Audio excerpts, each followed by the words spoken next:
Hola amigos, de nuevo aquí para platicarles otro libro. En esta ocasión les quiero platicar el segundo libro de Carlos Castaneda, que escribió en aquella serie de libros de sus encuentros con el indio yaqui Don Juan Matus.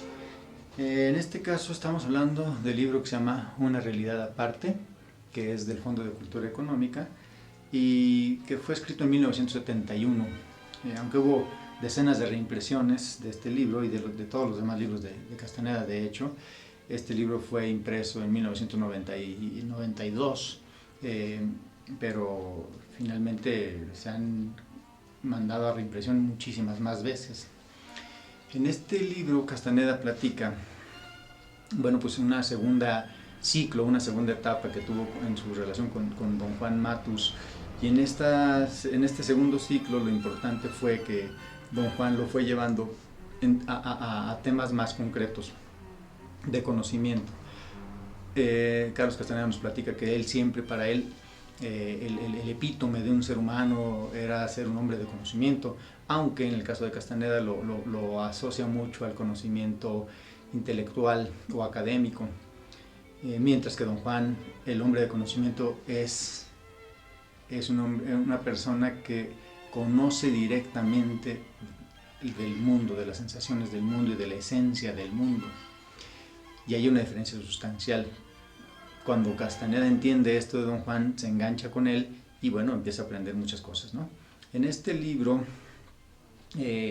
nos narra Castaneda que Don Juan, para poder enseñar estas cosas y corroborar el conocimiento, usaba 3 plantas psicotrópicas y en diferentes sesiones, dependiendo de qué era lo que quería enseñar y cómo lo quería enseñar, y usaba para ello al peyote, al toloache y un tipo de hongo que secaba y lo fumaba, ¿no?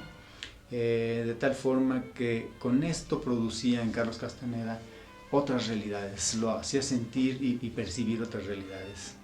En esos otros estados de realidad, digamos, alterna, Castaneda percibía muchas cosas y que esas se incorporaban a su sistema de conocimiento y tenía que interpretarlas. La verdad, llegó a narrar que daba mucho miedo este tipo de cosas y que era muy extenuante. De hecho, del 61 al 65 estuvo visitando mucho a Don Juan y aprendiendo muchas de estas cosas.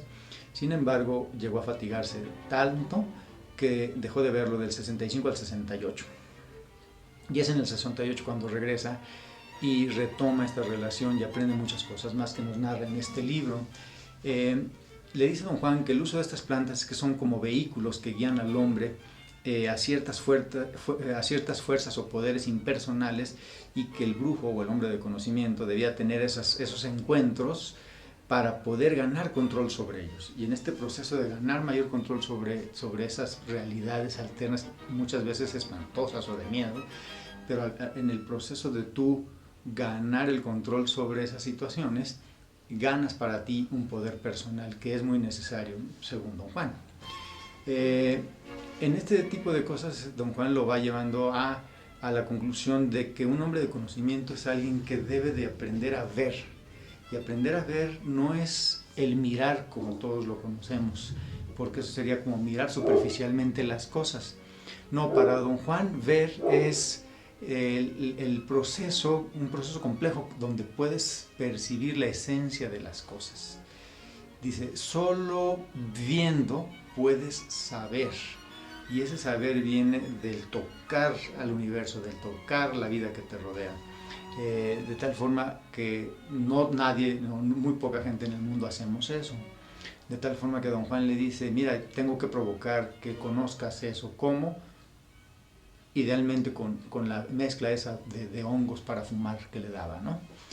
El mezclar y el alterar tu realidad en este sentido, le decía Don Juan a Castaneda, te va a dar la velocidad necesaria para vislumbrar ese mundo que es muy fugaz.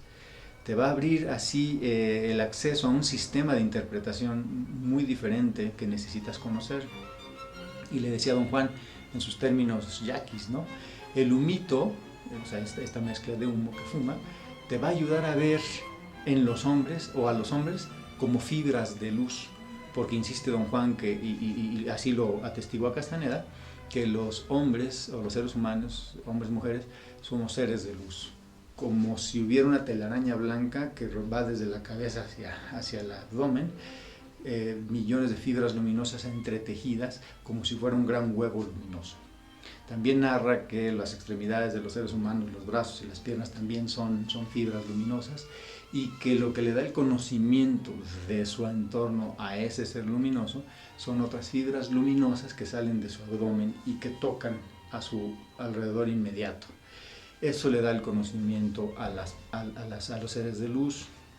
De modo que todos los hombres y mujeres somos seres de luz. Y se pregunta don Juan: Carlos, ¿qué hay de diferente entre un académico y un indio, entre un grande y un chico, entre un pobre y un rico, un rey y un lacayo? Ninguna, porque todos somos seres de luz y todos tenemos la capacidad de ser hombres de conocimiento. Para don Juan, ese hombre de conocimiento es este guerrero que decide ir por este camino de conocimiento, de este camino de comprender la esencia de las cosas, pero para los cuales, como decíamos en el post anterior, tienes que eliminar todo las telarañas que traes en la mente, toda tu autocompasión, toda tu autoimportancia, etc. De hecho, le dice don Juan a Castaneda, el hombre de conocimiento vive de actuar, no vive de pensar en actuar. Por eso el hombre de conocimiento elige un camino con corazón y lo sigue, no importa hasta dónde, y lo sigue. El hombre de conocimiento sabe que su vida acabará en un abrir y cerrar de ojos. También sabe que él, al igual que las demás personas, no va a ninguna parte realmente. Sabe, porque ve, que nada es más importante que lo demás. De tal forma que con este tipo de filosofía se va adentrando mucho Castaneda en esa búsqueda de años que le lleva, de percepciones, de miedo, porque da mucho miedo. Nos cuenta Castaneda que da mucho miedo ser un hombre de conocimiento, y más en estos términos de conocimiento directo de la esencia de las cosas, de lo bueno y de lo malo, de los otros seres humanos y del universo en general. Y nos platica ciertas técnicas que le enseña don Juan, como por ejemplo el aprender a manejar tu desatino controlado. Le dice, mira, la verdad es que nada importa, solo importa porque lo haces, porque decidiste en ese camino de corazón seguirlo, importa, pero en el fondo de las cosas nada importa, ¿ok? Tienes que entonces actuar con ese desatino en forma controlada. Al hacerlo vas a poder, como hombre de conocimiento, continuar caminando y creciendo, digamos, en ese sentido. También le habla de desarrollar su voluntad como uno de los mecanismos para poder vencer el miedo, porque al ser tú consciente, ser totalmente consciente de que la muerte está siempre pegada a ti, acompañándote, que te puedes morir en cualquier instante, esa conciencia sobre tu propia muerte te va a dar la claridad necesaria para convertir el poco tiempo que tienes en oro molido, en algo precioso, en esta corta estancia de tu vida en la tierra, ¿no? Y por último, entre otras cosas, también le enseña a don Juan a que el hombre de conocimiento tiene que ser un hombre de desapego, desapegarse de las cosas. ¿Por qué? Porque es necesario desapegarse, es actuar en lo que haces, logrando hacer que te funcione tu vida ordinaria como si importara, aunque en el fondo todos sabemos que no importa. Implica desapegarnos de las cosas, de tener una actitud de desapego, y esa actitud de desapego te va a llevar a tener una actitud de libertad. Pues les podría platicar muchas más cosas, pero pues hay que echarse un clavado en el libro. Como decimos aquí en este canal, lo que importa es desarrollar la inteligencia y estar siempre en acción. Entonces, se los recomiendo mucho. Les mando un abrazo.